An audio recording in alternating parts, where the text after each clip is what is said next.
Bom, boa noite a todos. E aí a gente trouxe esse tema que nós vamos falar sobre o bem e o mal. É um tema muito interessante, pelo menos do meu ponto de vista, porque esse questionamento é um questionamento muito antigo, que nós fazemos de forma consciente ou não. A gente tem um certo questionamento a respeito dessas questões. Por que que Deus permite? Por que Ele permite o mal? Só que essa dúvida, ela não existe de hoje. Isso já é um questionamento antigo. Até a gente está colocando aqui a palavra de Epicuro, né, filósofo grego, do ano de 341 a.C., ele fez essas reflexões. Se Deus quer acabar com o mal, mas Ele não pode, não consegue, então Ele não é onipotente. Se Deus pode, mas Ele não quer, então Ele não é bom, Ele é malevolente. Se Deus pode e quer, mas se Ele pode e quer, por que então o mal existe?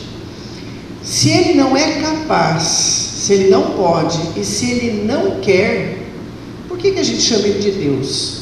Então isso foi uma discussão levantada numa roda de filósofos muito antes de Cristo e deu extensos debates. Se a gente entrar na internet e digitar esse mesmo título da palestra, se Deus é bom porque o mal existe ou porque permite o mal, nós vamos ver discussões dos filósofos de hoje falando sobre isso. Tem uma palestra do Luiz Felipe Pondé, que inclusive é ateu, né, numa roda de filósofos discutindo esse tema. Então é um tema muito interessante e Kardec também se debruçou sobre ele. Kardec não deixou passar esse questionamento. E às vezes a gente fala assim, no dia a dia nós encontramos pessoas, ontem mesmo, conversando com uma pessoa, até foi por isso que quando o Valci me ligou, eu falei, dá para você fazer alguma coisa para amanhã, meio na correria? Eu falei, dá. E eu pensei nesse tema porque ontem eu conversei com uma pessoa e ela estava justamente fazendo esse questionamento. Ela disse assim para mim, ela vai fazer uma cirurgia, e eu disse assim para ela, olha, eu vou orar por você, vai com Deus, Deus vai te acompanhar. Deus não existe, até aceito as suas orações, mas Deus para mim não existe, não me fale em Deus. Ela foi incisiva comigo. Eu falei, mas por que você está tão revoltada com Deus? O que aconteceu? Ela disse que perdeu a mãe, que perdeu o pai, perdeu o companheiro ao longo dessa existência, um animalzinho de estimação, e agora ela estaria tendo que se submeter a uma cirurgia com grande risco de vida.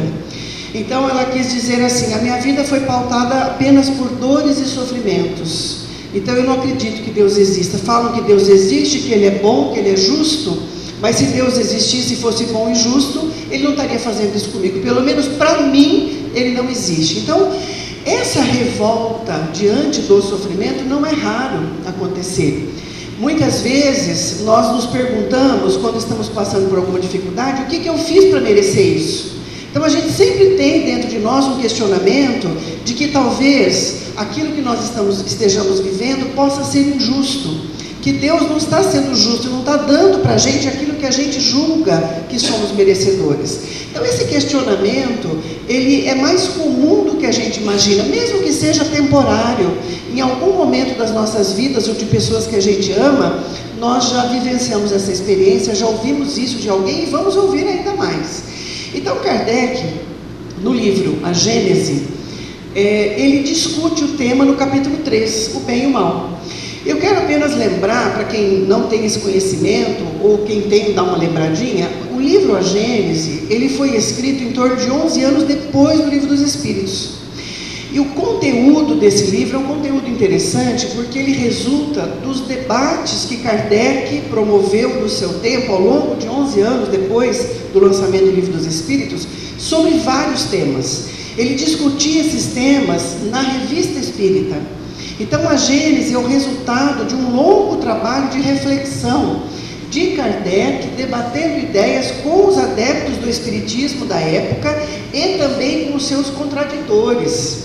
Então é uma obra rica para a gente conhecer. Depois de 11 anos, publicando esses trabalhos, essas entrevistas, essas cartas que ele trocava com os adeptos e com os contraditores da doutrina, ele edita a Gênese e grande parte do conteúdo dela nós vamos encontrar também na Revista Espírita. E esse tema, o bem e o mal, Kardec se debruça sobre ele também. Eu vou fazer uma rápida alusão ao tema, são 10 itens. Então ele começa dizendo assim no item 1: Deus é a inteligência suprema, a causa primária de todas as coisas, é eterno, justo, bom, imutável, imaterial, perfeito e onipotente. Um ser com essas características, sabedoria, bondade e justiça em grau infinito, não poderia produzir nada que seja mal e injusto.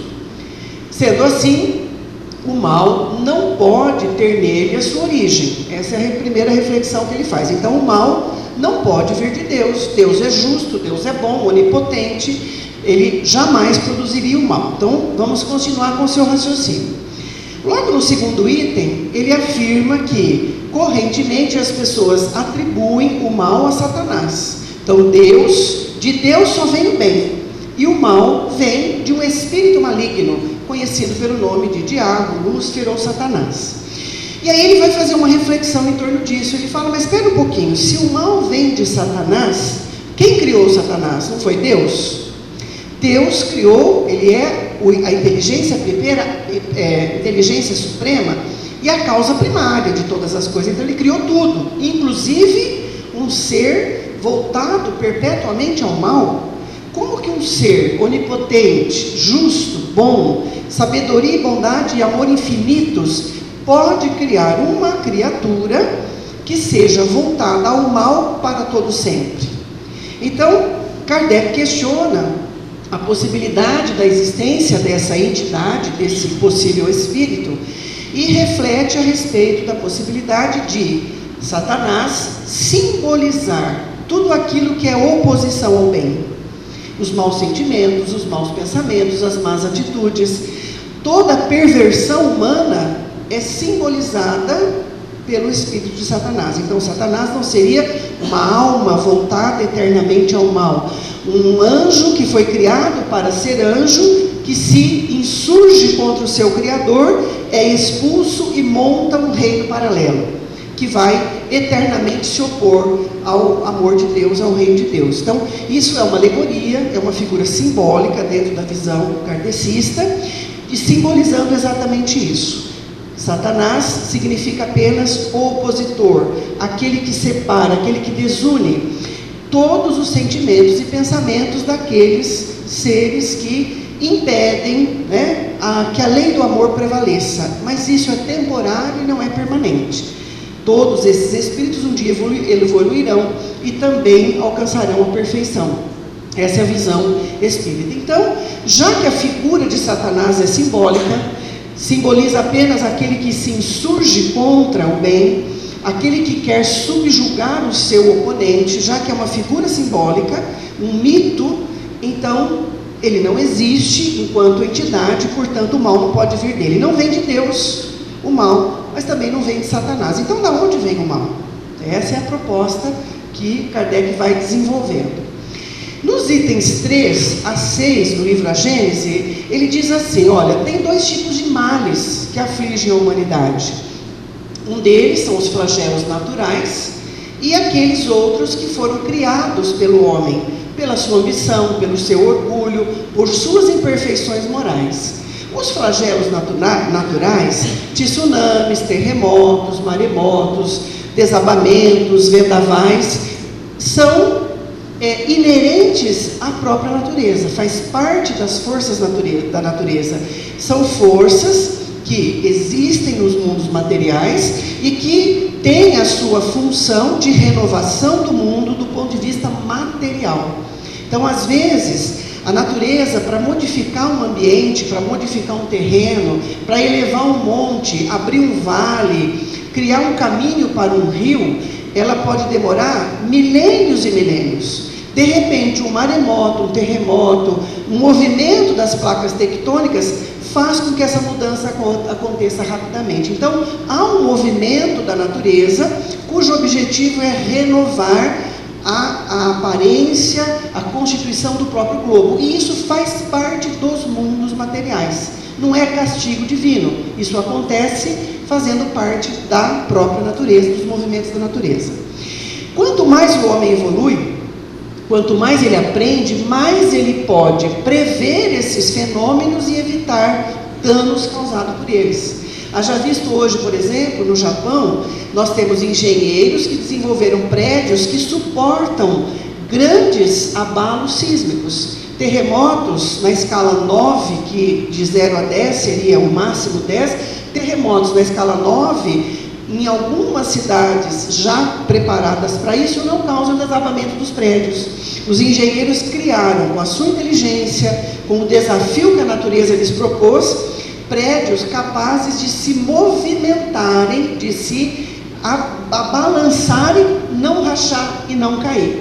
Isso é desenvolvimento da capacidade, da intelectualidade humana diante dos desafios que a vida oferece para a gente. Então, esses flagelos, eles podem ser, em alguns casos, conjurados ou previstos, e muitas vezes evita-se o dano, minimiza-se o dano com a inteligência humana. Esse outro flagelo, por exemplo, guerra, fome, miséria, grande parte das vezes são criados pelo homem, pela ambição humana, por seu orgulho, por sua cupidez, por suas imperfeições morais. Esses flagelos, eles vão também deixar de existir à medida que o homem evolua moralmente. Então, a evolução intelectual ajudará o homem a libertar-se do sofrimento imposto pelos flagelos naturais. E a evolução moral ajudará o homem a evitar, a conjurar e a minimizar danos dos flagelos causados pela imperfeição humana. Então, essa é a lei do progresso a que todos estamos sujeitos. No item 4, Kardec faz exatamente esse dado, traz esse dado. Com a evolução intelectual do homem, menos desastrosos se tornarão todos os flagelos, porque ele aprenderá a neutralizar as consequências e até mesmo evitar a sua ocorrência. Os males, no item 5, a que se acha o homem exposto na terra, servem como um estimulante para o exercício da inteligência, de todas as faculdades físicas e morais do homem, incitando-o a procurar os meios de evitá-los. A dor é, portanto, um aguilhão que o impele, não é impele para frente, na senda do progresso. Então, aqui nós temos uma dica que Kardec está nos dando, através das suas reflexões, que aquilo que nós chamamos de mal, na verdade, serve para nós, tem uma utilidade de fazer com que esse desafio, seja ele causado pela imperfeição humana, seja ele causado pela própria natureza, tudo que nos ocorre na vida serve como estímulo para que nós possamos desenvolver a potencialidade que há em nós. Então, nós somos criados simples, ignorantes, sem complexidade, sem conhecimentos. Quando somos criados por Deus, temos um processo de evolução, vamos viver várias existências materiais e nelas vamos adquirindo conhecimentos, tanto morais como intelectuais. E para desenvolvermos todas essas potencialidades da nossa alma, toda a inteligência, toda a moral, sabedoria e amor, são justamente essas situações que nós chamamos de males, é que acabam servindo de mola propulsora do nosso progresso. São desafios. Então, diante de qualquer dessas dificuldades, sejam elas quais forem, nós podemos fazer a seguinte reflexão: o que eu posso aprender? O que a vida está pedindo para que eu entregue para ela em termos de aprendizado, de progresso, de evolução da minha alma, do ponto de vista intelectual, do ponto de vista material. É sempre um estímulo para a nossa evolução. Essa é a visão que Kardec está nos trazendo. Mas é muito interessante também, quando a gente observa os flagelos, sejam eles humanos, causados pelas mãos humanas ou flagelos naturais, nós percebemos também que aumenta no ser humano uma onda de solidariedade. na tragédia de Brumadinho, na tragédia de Mariana, né? O G1, o portal da Globo, disse: cheias de doações, cidades atingidas têm dificuldade de receber e guardar os materiais. Tanta gente se mobilizou diante da dor e do sofrimento daquelas pessoas, tantas pessoas se sensibilizaram, tantas pessoas se colocaram no lugar daquelas pessoas, que elas se mobilizaram para socorrê-las. Então veja que de um mal surge um bem. Por isso que Deus pode evitar o mal, mas permite que ele ocorra, porque ele tem uma função de gerar progresso, tanto intelectual como moral. Existe uma função. Ele não quer o mal, ele não deseja o mal, mas o mal surge pelo próprio estado, pela condição da humanidade terrestre, da sua imperfeição, da sua ausência de conhecimentos, da sua ignorância e da sua fragilidade. E desse mal surge o bem, que é o progresso de todos nós. Então a gente vai observando, nessa tragédia de Brumadinho, que é uma cidade turística, muitas pessoas que tinham pacotes de viagem para lá, não cancelaram o pacote de viagem, fizeram questão de ir, pensando na necessidade daquelas pessoas que moram lá, que vivem do turismo, e que se eles não fossem, que fosse visitar um museu ou qualquer coisa, iria abalar a economia local. Então pessoas se dispuseram a fazer a viagem que estava programada com essa finalidade. No presente momento, nós estamos tendo uma tragédia ambiental no Nordeste, com a mancha de óleo, né, do piche, que está lá inundando as praias do Nordeste. Há um movimento também nesse sentido, de pessoas que têm já pacotes comprados para as praias nordestinas e que pretendem ir mesmo assim. Talvez até nem frequentem a praia, mas vão nas cidades, vão passear, vão conhecer os quiosques, para não desamparar os hotéis, as pessoas que vendem lá o coco na praia, os quiosquezinhos que vendem lá os seus quitutes.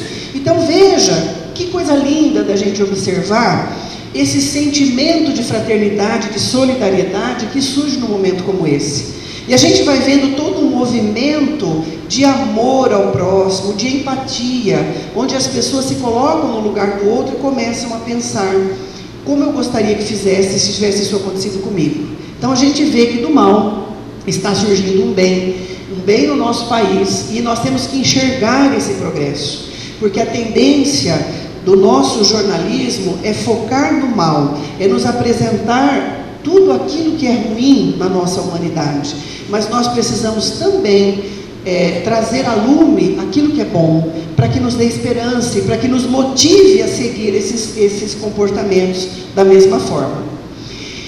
Então agora, no Livro dos Espíritos, na questão 780, Kardec diz assim, Kardec não, os Espíritos, porque eles só perguntam e eles respondem: o progresso intelectual faz compreensíveis o bem e o mal, e facilita o progresso moral, a partir do momento que eu entendo o que é o bem e o que é o mal.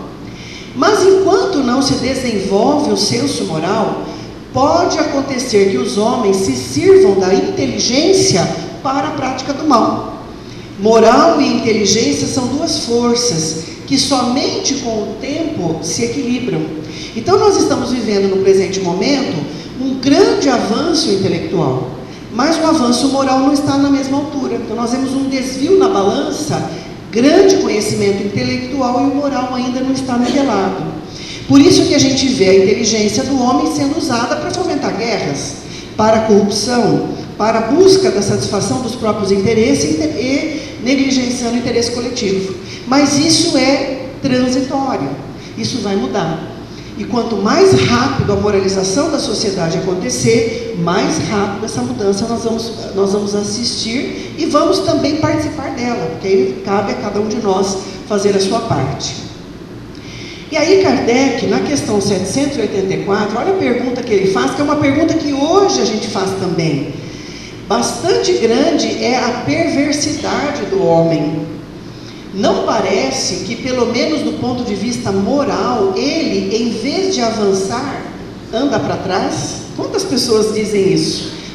Olhando aí o panorama que eu estou vendo, eu acho que o homem está regredindo moralmente, não avançando. Quantas pessoas falam isso para a gente? Enganas-te, observa o conjunto e verás que o homem se adianta, pois que melhor compreende o que é o mal. Com o seu desenvolvimento intelectual ele está entendendo. E vai dia a dia reprimindo os abusos, faz-se mister que o mal chegue ao excesso, para tornar compreensível a necessidade do bem e das reformas. Esses grifos são meus, eles não existem no Livro dos Espíritos, mas a gente está destacando um pensamento kardecista muito interessante, porque aqui ele fala de saturação. Ele está falando para nós que o mal, ele vai chegar num ponto que vai ser tão insuportável, que a gente vai falar, não dá mais, né? Chega, para, nós não queremos mais isso. Nós assistimos isso com a corrupção, nós vemos isso no mundo todo. Então, de repente, violência, crueldade com animais, com crianças, com idosos, corrupção nos vários níveis da nossa sociedade, hoje estão sendo veiculados, estão sendo rechaçados pela maioria. Há um movimento de renovação, onde as pessoas estão exigindo essa mudança. Então é exatamente isso. Às vezes o mal, o egoísmo humano vai chegar num ponto em que as pessoas falam, não dá mais para aguentar, nós vamos ter que mudar isso. Nós vamos ter que respeitar, amar o próximo, fazer o bem, ser solidário, porque não está dando mais para viver desse jeito. E é assim que a humanidade evolui. Então, primeiro a evolução intelectual, depois a evolução moral. Então, aqui para a gente lembrar que nós temos uma meta. Deus, quando nos cria simples e ignorantes, sem conhecimentos, né? Sem complexidade, na questão 779 do Livro dos Espíritos, nós temos uma lei de progresso, que vai levando o nosso espírito à evolução, ao aprendizado intelectual e moral, até atingirmos a perfeição. Quando a gente une as duas asas da evolução, sabedoria e moral, amor e conhecimento, tá? Então nós vamos passar somos ainda espíritos imperfeitos, depois vamos evoluindo e nos tornamos espíritos bons, onde o bem prevalece sobre o mal. Nos espíritos imperfeitos, ainda o interesse pessoal está em primeiro lugar, e atingimos o estado de espíritos puros, onde atingimos o topo da evolução. Um exemplo de espírito puro é Jesus, para a gente poder ter uma ideia. Então a nossa meta é seguir o caminho que ele seguiu. Eu sou o caminho, a verdade e a vida, ninguém chega ao Pai senão por mim. Então, seguir o roteiro que ele nos propõe, e que ele também trilhou, esse roteiro, para atingir a perfeição. Essa é a proposta. O bem, agora nós vamos fazer uma síntese das questões 630 até 637 do Livro dos Espíritos. O bem é tudo o que é conforme a lei de Deus, a lei do amor. E o mal, tudo o que é contrário à lei de Deus, a lei do amor. Assim, fazer o bem é proceder de acordo com a lei de Deus, e fazer o mal é infringir essa lei. Deus deu ao homem a inteligência para distinguir o bem do mal. A inteligência nos dá o discernimento. E livre-arbítrio para escolher. Essa parte eu introduzi, tá? Então, nós temos ali a inteligência para distinguir o bem do mal, e temos a possibilidade de fazer escolhas. O que você quer? Seguir a lei, obedecer a lei, ou infringir, desobedecer a lei? Basta que, para isso, se aplique o ensino de Jesus. Vede o que querias que vos fizessem ou não fizessem, tudo se resume nisso. E aí, no finalzinho dessas questões, quanto melhor sabe o que faz, mais culpado é o homem quando pratica o mal. Então, nessa síntese que nós estamos fazendo, nós podemos usar a simbologia bíblica do mito de Adão e Eva. É exatamente isso, né? Então, nós estamos vendo espíritos simbolizando Adão e Eva, a humanidade, né? Que já está no grau em que tem já a inteligência desenvolvida, tem condição de distinguir o que é certo e o que é errado, foi dada uma ordem, tudo o que existe aqui é para vocês podem se regalar com todas as delícias que aqui estão nesse paraíso, mas existe uma proibição clara de não infringir uma ordem divina, não comer de determinado fruto, que está lá no centro do paraíso, a árvore do conhecimento do bem e do mal. Então, nesse momento, nós estamos tendo um símbolo de uma humanidade que chegou num estágio evolutivo, que já tem inteligência para ter discernimento do que é certo e o que é errado. E faz uma escolha. A lei é clara, mas o homem confia mais em si do que em Deus e decide viver às suas próprias custas. Eu vou fazer, eu vou pagar para ver, né? Eu vou desligar o GPS está pedindo para eu virar para a direita, eu vou desligar o GPS e vou para a esquerda, eu quero fazer um outro caminho. Então, nós somos dotados de livre-arbítrio. Só que o livre-arbítrio, quando a gente tem possibilidade de escolher, nós temos capacidade para fazer uma escolha, significa também que temos a responsabilidade pela escolha. E é exatamente o que foi dito ali, né? Quanto mais conhecimento o Espírito tem, quanto mais ele tem noção do que é certo e errado e escolhe o que é errado, mais responsabilidades ele tem nessa escolha. Consequências danosas acontecerão a partir do momento que ele infringe essa lei.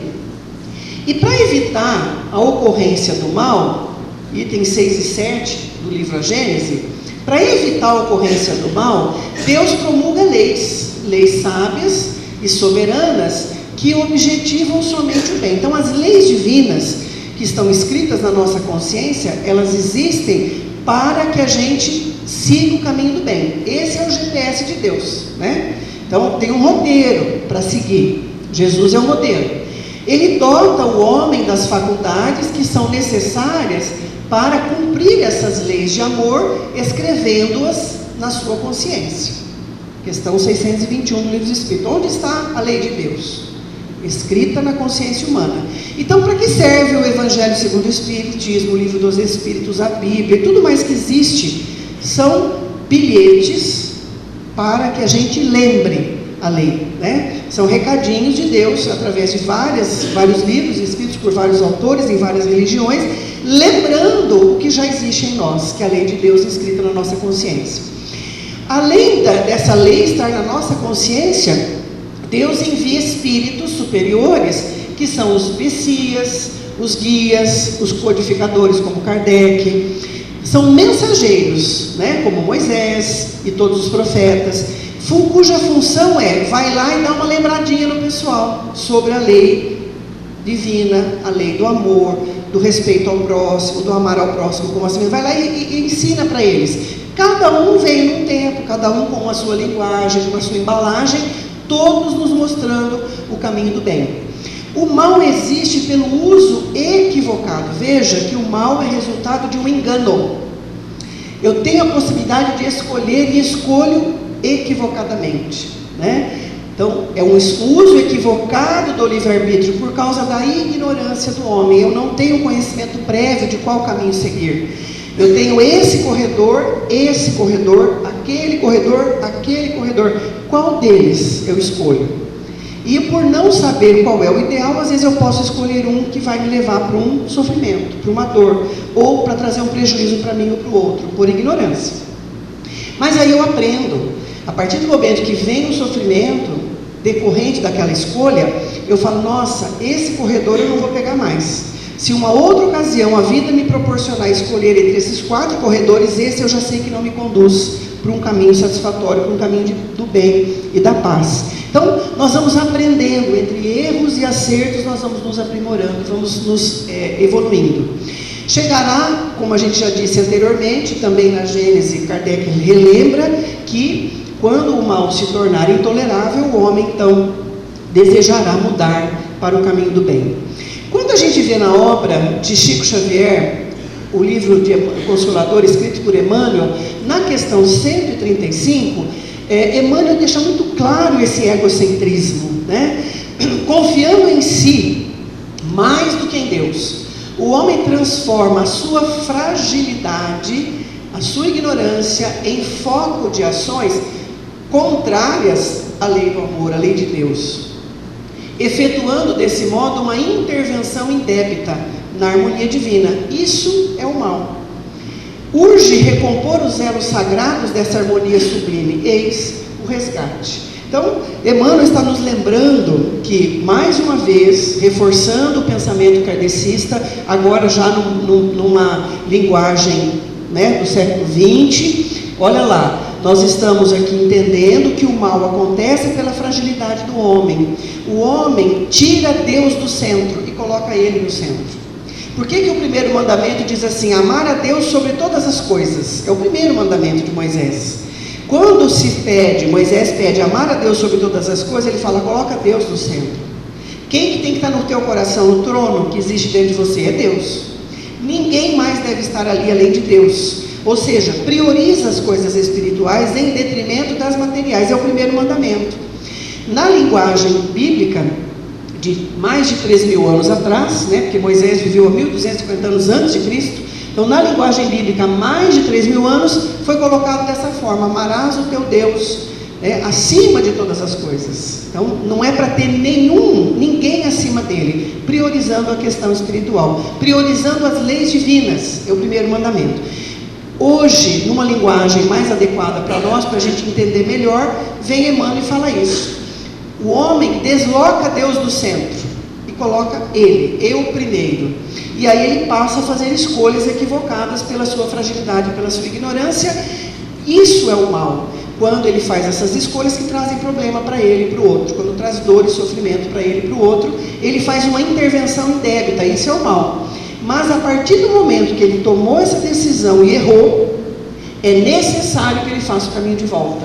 É importante que ele reconstrua, que ele repare.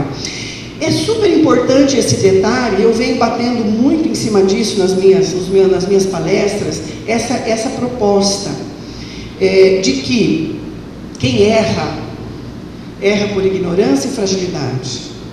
Quem erra merece oportunidade de reeducação, de reintegração, de reparação dos erros e não castigo. Quando as pessoas dizem assim, o que eu fiz para merecer isso? Embutido nessa pergunta está a ideia de que eu devo ter feito algo errado e eu estou sendo castigado por isso. E como eu não sei o que eu fiz, ou acho que eu não fiz nada inadequado, eu acho que eu fiz tudo certo, que eu cumpri tudo aquilo que a minha religiosidade, que a minha lei permite, a lei divina pede para mim, eu acho que não é justo eu estar sofrendo. Por isso que as pessoas falam isso, mas o que eu fiz para merecer isso? Porque a gente acha que sofrimento é sempre um castigo.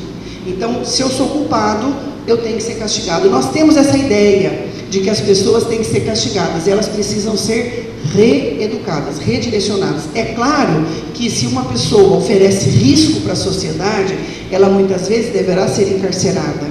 Ela precisará ser retirada do convívio com as outras pessoas, porque ela vai continuar causando danos às outras pessoas.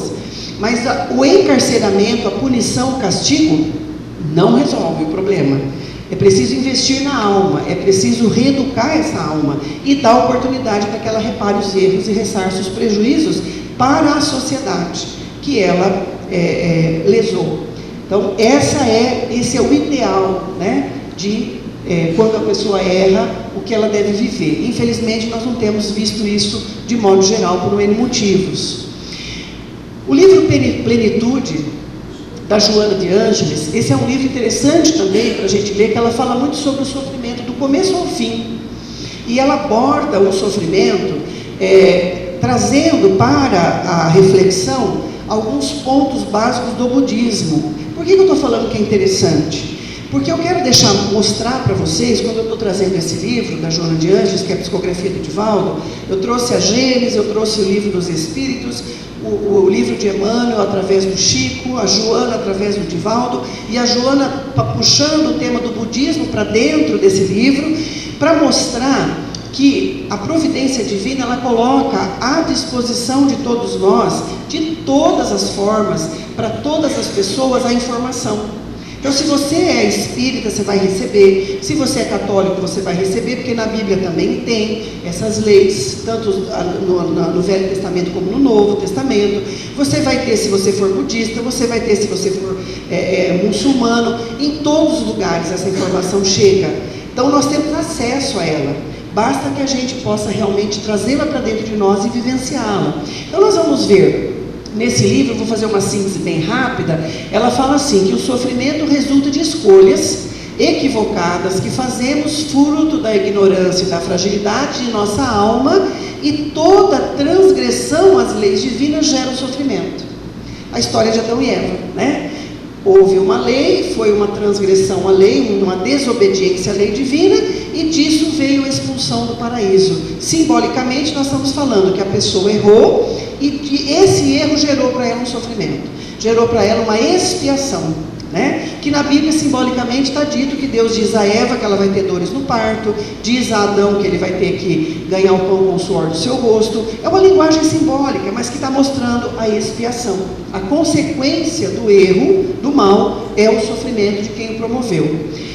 O sofrimento tem raízes na presente existência e em existências anteriores. Então, às vezes eu estou vivendo uma experiência que quando eu olho para essa existência, eu falo, mas não fiz nada que justifique o que eu estou vivendo agora. Pode ser de outras vidas. A consequência está chegando agora, mas a ação foi promovida anteriormente. Houve uma semeadura do mal e há uma colheita agora de consequências, e não castigo, mas consequências das escolhas equivocadas de ontem. Mas o mais importante está aqui no item 3.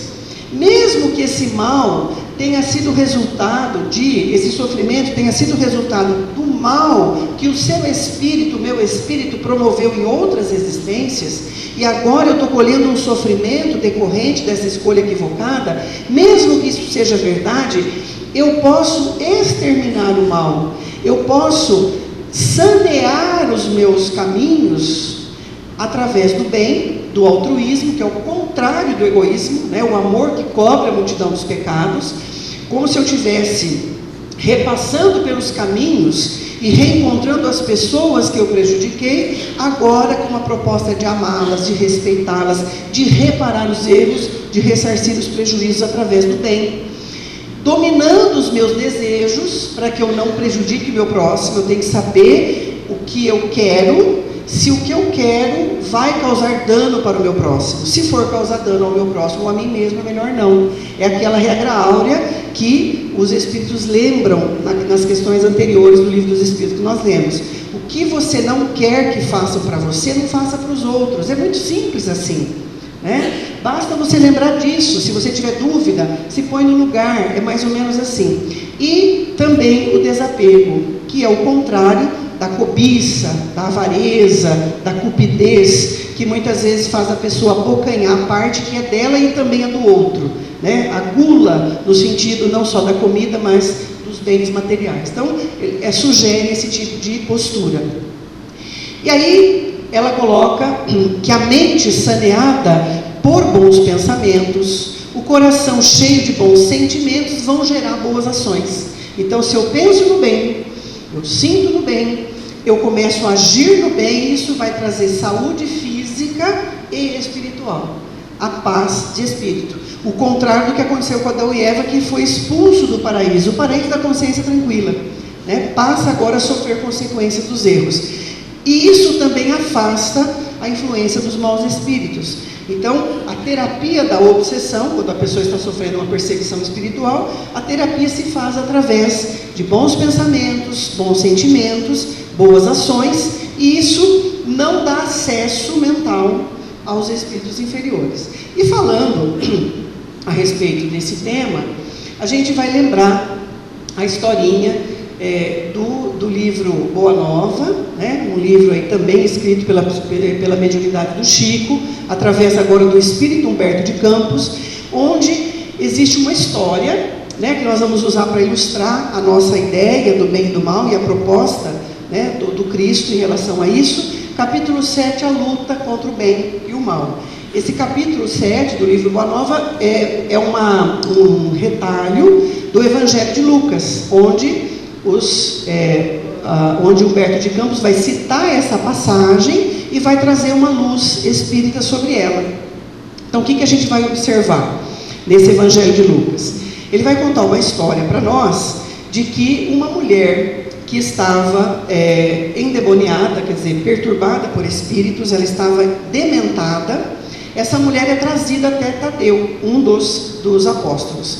Só que Tadeu faz de tudo para afastar o mau espírito que está com aquela mulher, mas ele não consegue de forma alguma. E aí, mais tarde, Jesus chega e Jesus faz a oração, a imposição de mãos, e o espírito sai, abandona a mulher, e a mulher tem a sua saúde restaurada. Muito bem. Aí Tadeu, ele faz uma reflexão, ele diz assim: por que Jesus, ele pergunta para Jesus, por que o Senhor não transmite para todos nós essa capacidade de expulsar os demônios. Porque as pessoas vêm em busca de auxílio, elas estão tão sofridas. Se a gente tivesse esse poder que o Senhor tem, se o Senhor transmitisse para nós esse poder, nós iríamos curar e libertar muitas pessoas. Então, como é que a gente faz isso? Ele faz essa pergunta para Jesus. Aí Jesus diz assim para ele: Tadeu, qual o objetivo da sua vida? Agora a gente se coloca no lugar de Tadeu. Jesus está perguntando para nós: qual o objetivo da sua vida? O que você veio fazer aqui nesse mundo? Tadeu diz assim: realizar o reino de Deus dentro do meu coração. Então essa é a dica do Humberto de Campos para nós. O objetivo da nossa vida, o porquê estamos aqui, para implantar o reino de Deus em nós, dentro do nosso coração. Essa é a proposta. E aí Jesus diz assim: se é isso que queres, por que você exige do seu adversário isso primeiro?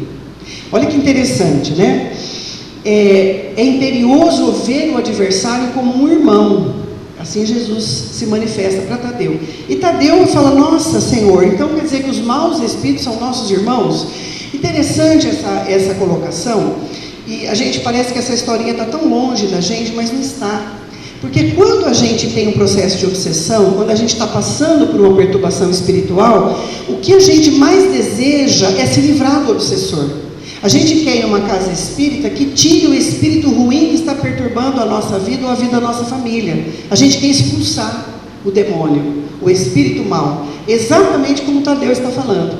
E Jesus faz uma pergunta para Tadeu que ele não entende. Quando ele diz assim: olha, o que você veio fazer nesse mundo? Eu vim implantar o reino de Deus no meu coração. Ótimo, que bom, legal. Então por que você está exigindo do seu adversário primeiro? Então ele está dizendo: olha, você está exigindo que aquele espírito que hoje está no mal faça a tarefa própria de implantar o reino de Deus no coração dele. Deixe de fazer o mal e passe a fazer o bem. É isso que você está exigindo dele. Você está fazendo a sua lição? Essa é a pergunta que Jesus faz para Tadeu. Os que vestem, olha que interessante, os que vestem a túnica do mal, um dia envergarão a túnica da redenção. Então o mal é transitório, ele não é permanente. Esse espírito que hoje você diz que está fazendo mal, ele vai mudar o seu comportamento e vai fazer o bem, vai se transformar num homem de bem. Nós não devemos combater o nosso irmão, não é expulsá-lo, não é tirá-lo da nossa presença, mas sim combater a ignorância que há nele. Olha que interessante. Trazendo para a nossa vida diária, nós podemos pensar que quantas pessoas que nós convivemos têm às vezes essa postura de desafiar a nossa paciência, a nossa tolerância, a nossa capacidade de perdoar. Quantas pessoas se põem na nossa vida como adversários e a gente quer tirar essas pessoas da nossa vida, nós queremos descartá-las da nossa vida, né? Às vezes é um parente, é um irmão, é um amigo, é um patrão, um colega de trabalho, e a gente não suporta aquela pessoa, a gente quer tirá-la da nossa vida, é expulsar o demônio, exatamente como Tadeu estava fazendo, né? E aí Tadeu diz assim, ele parece que é surdo ao que Jesus disse. Jesus disse: olha, você não tem nada que fazer no outro, você tem que fazer em você, Tadeu, olha para você, o problema não está no outro, olha para você. O compromisso de mudança é pessoal. A gente não muda o outro, Tadeu, nós mudamos a nós mesmos. Investe em você, na sua mudança. Mas Tadeu parece que não ouviu. E ele diz assim: Senhor, não seria justo a gente reunir todos os espíritos imundos e convertê-los de uma única vez?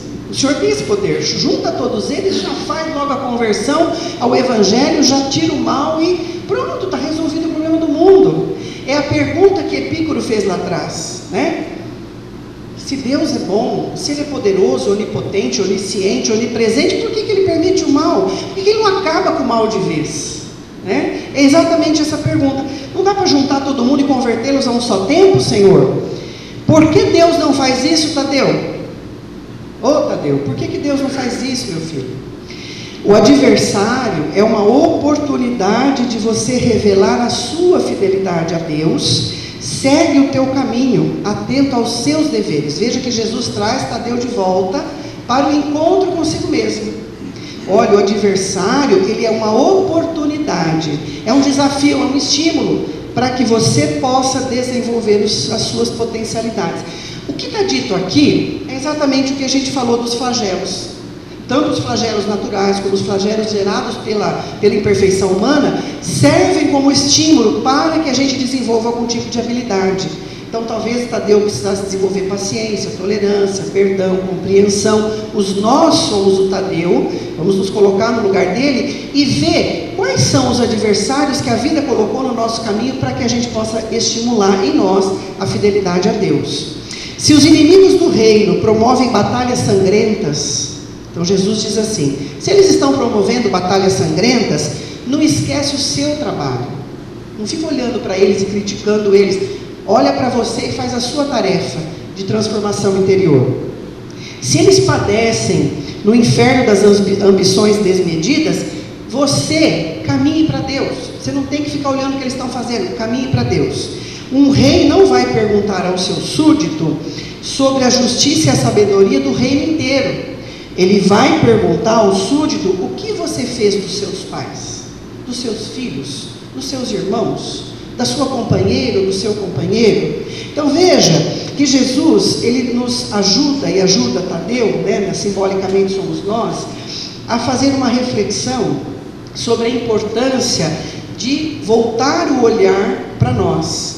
É aquilo do não julgar, não condenar, não projetar no outro aquilo que é nosso. A nossa tarefa é conosco.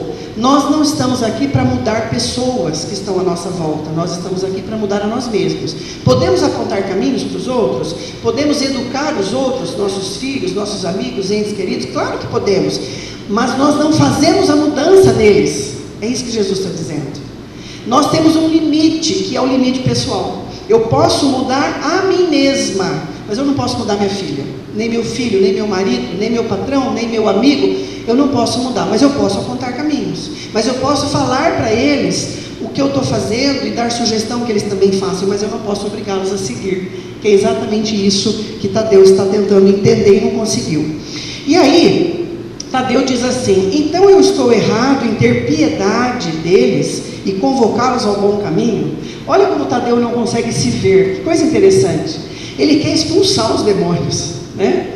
E aqui ele está dizendo, olha, então eu estou com dó deles, Senhor, eu queria transformá-los porque eu tenho dó deles, né? Na verdade não é dó, você está incomodado realmente com esse adversário, você queria mais que ele mudasse para parar de te incomodar. Está centrado em você, Tadeu, você não está olhando para o outro, você pensa que está. Você justifica a sua fala como se você estivesse preocupado em mudá-lo, mas é você que você queria ficar menos incomodado na presença dele. Então, Jesus vai trazendo sempre a reflexão de Tadeu para entrar em contato. E ele diz assim, olha, eu convoquei os aflitos, os simples e os de boa vontade para o banquete comigo, mas eu nunca fechei as portas aos adversários, que serão sempre bem-vindos, porque são uma oportunidade para eu trabalhar. Então eu estou convidando os aflitos, os simples e aqueles que têm boa vontade de mudar, de seguir o meu evangelho, os que já aderiram à minha proposta. Mas aqueles que vêm para brigar, para atazanar, eu aproveito porque eles são uma oportunidade para eu pregar essa nova ideia e também para desenvolver a capacidade de amá-los. Amar pessoas que fazem de tudo para não merecer o nosso amor. Esse é um grande desafio. E aí Tadeu diz assim, Senhor, de que eu necessito para afastar? Veja que ele insiste, eu acho tão interessante. De que necessitarei para afastar as entidades das sombras quando elas se assenhorarem das almas? Ele continua não entendendo o que Jesus está dizendo. Aí Jesus fala mais uma vez, edificar o reino de Deus no âmago do seu coração. O reino de Deus, Tadeu, é luz divina. E a luz dispensa longos discursos. Você não tem que falar nada, você não tem que fazer nada, você tem que acender uma luz. Acendendo a luz, essa luz interior vai iluminar o caminho de quem está à sua volta com a força do exemplo. É isso que Jesus está dizendo. Ninguém dá ao outro aquilo que ele não tem, aquilo que ele não possui. Então a gente vai percebendo, por essa proposta de Jesus, que Jesus está colocando para nós a ideia de que nós somos como se fosse um farol para iluminar a vida das pessoas. E se a gente for lembrar de um farol, eu gosto muito dessa analogia, dessa metáfora, um farol ele fica num ponto no mar onde ele denuncia que ali existe um rochedo, e que se o navio seguir por ali, ele vai bater de frente com aquele rochedo, ele vai afundar, ele vai naufragar. Então veja que um farol, uma luz acesa, ela evita a queda de centenas, milhares de pessoas que transitam por ali. Quantos navios vão passar por ali e não vão se chocar, e não vão morrer, não vão afundar, porque tem um farol? Então, por exemplo, qual é o farol que nós temos para nós? Jesus é um farol. Nós tivemos entre nós o Chico, é um farol. Com a mediunidade dele, quantos livros, quantas ilustrações, quanta orientação. Kardec é um farol, mas nós também podemos ser um farolete, né? Uma luzinha pequena, a iluminar o caminho das pessoas. É isso que Jesus está colocando para nós. Aí ele finaliza a história com essa passagem do Evangelho de Lucas. Quando o espírito imundo, os espíritos inferiores, obsessores, saem do homem, quer dizer, quando você expulsa, Tadeu, quando você pega o espírito inferior que está obsediando uma pessoa e manda ele embora, ele sai. Mas aí ele vai andar por lugares áridos, onde você o segregou por um tempo, mas ele vai procurar voltar para onde ele estava antes. Então ele anda por lugares áridos, procurando e não achando, e diz: voltarei para a casa de onde saí, a casa mental. Depois vai e leva mais 7 espíritos piores do que ele. E ali entram e habitam. E o último estado daquele homem fica pior do que quando ele estava antes. Eu grifei aqui, varrida e adornada, porque é uma casa vazia. A casa varrida é uma casa que está limpa. Simbolicamente, na linguagem do Evangelho, é uma casa vazia. É uma casa que não tem conteúdo, ela só tem adorno, só tem enfeite. Então, na linguagem do Evangelho, que é uma linguagem simbólica, está falando das pessoas que por fora são boas, mas por dentro não são. Deu para perceber? Quando Jesus falava, olha, para os fariseus, vocês são igual ao túmulo, são caiados por fora, mas guardam a podridão por dentro. É exatamente isso que ele está dizendo. Então, Tadeu, não adianta você querer expulsar os espíritos, porque eles vão voltar. Muda o conteúdo da casa mental. Enche essa casa mental de coisas boas, né? De bem, de ações, pensamentos, sentimentos e ações no bem, e esses espíritos não se sentirão confortáveis, porque eles não vão se identificar mais com o seu modo de ser, com o seu modo de pensar. Então, quando a gente finaliza o nosso pensamento, colocando de volta a pergunta que nós iniciamos o nosso encontro: se Deus é bom, porque permite o mal? E aí eu coloquei a imagem de sementes.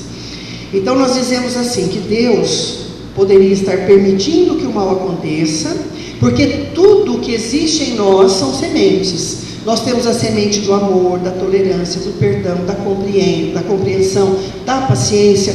Tudo é semente. Todas as virtudes cristãs são sementes. Elas foram colocadas em nós quando fomos criados por Deus. Está tudo lá.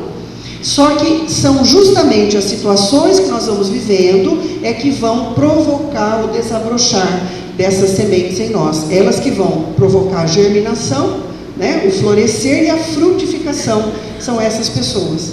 Então, lembrando essa historinha, né, a luta do bem contra o mal, do livro Boa Nova, o Tadeu, que somos nós, vamos levar essa mensagem, né? Nós não estamos aqui para destruir o mal, para combater o mal que está fora. É isso que Jesus simboliza nessa historinha. Nós estamos aqui para combater o mal que está dentro, porque é o único que realmente nós temos acesso. É o único que está sob o nosso controle, o nosso domínio. O mal que está fora, não cabe a gente resolver de uma forma pronta. Nós podemos, como eu disse, indicar caminhos, mas nós não fazemos ninguém caminhar. E que a gente não seja como Tadeu, que está escutando Jesus, ouvindo Jesus, para que a gente seja luz e a gente continua apontando, mas ele é treva. Aquele é treva, aquele é treva. É exatamente isso que nós estamos entendendo, pelo menos a interpretação que eu estou fazendo daquilo que eu li, tá bom? Então que fica essa mensagem para nós. Eu quero agradecer a oportunidade de estar aqui com vocês, agradecer a presença, né? E todo o carinho que a gente recebe quando a gente vem a essa casa. Obrigado ao Valci pela proposta. Eu sei que você não tinha outra opção, mas tudo bem, né? Faz de conta que só tinha eu, que era, né, a mais importante. Mas, gente, muito obrigado e fiquem com Deus.